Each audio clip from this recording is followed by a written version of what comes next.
ጀራ ቤት ተቀጥራ ነው የምትሰራው ልጆቿ አያቆም ነበርና አንድ ቀን ግን ተሸክማ እንጀራ ስታዞር አዩአት ከዛ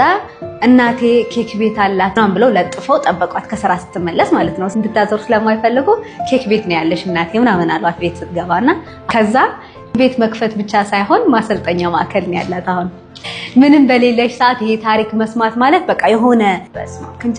ከንጀራ ተነስታ ነው አሁን እዚህ ያለችበት ድረስ የደረሰችው ብዬ በጣም ተገርሜያለሁ በዛን ሰዓት በጣም የበረታውበት ታሪክ ነው በጣም በቃ ኢንስፓየር ያደረገኝ ለካ ማድረግ እችላለሁ እኔ ልጅ የለኝ ምን የለኝ አስበሽዋል አንድ ብቻሽን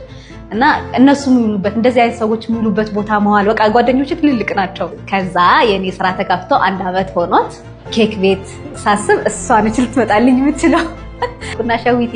አንድ አመቴን ለማክበር ኬክ ማዘዝ ፈልጌ ነበር ስላት እንኳን አንቺ ለዚህ ደረሽልኝ እንጂ ምክንያቱም ታውቃለች እኔ ምንም ስራ የሌለኝ ጊዜ እኔ ታክሲ የሚይዝበት አካባቢ አድርሳኝ ታውቃለችና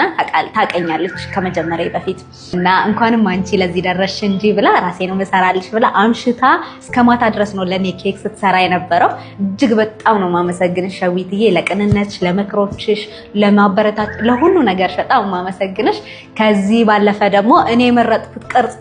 ኬክ በመረጣችሁት ቅርጽ ነው ደግሞ የሚሰራላችሁ እሷ የመረጠችልኝ ይሄ ነበር በጣም የሚያምረው እኔ ደግሞ የፈለኩት በስዕል ነው የላኩላት እቺ ነው የምፈልገው ብያት የምፈልገውን ቅርጽ ቁጭ አርጋ ሰርታልኝ ስለዚህ እናንተ የምትፈልጉት ቅርጽ ኬክ ማዘዝ የምትፈልጉ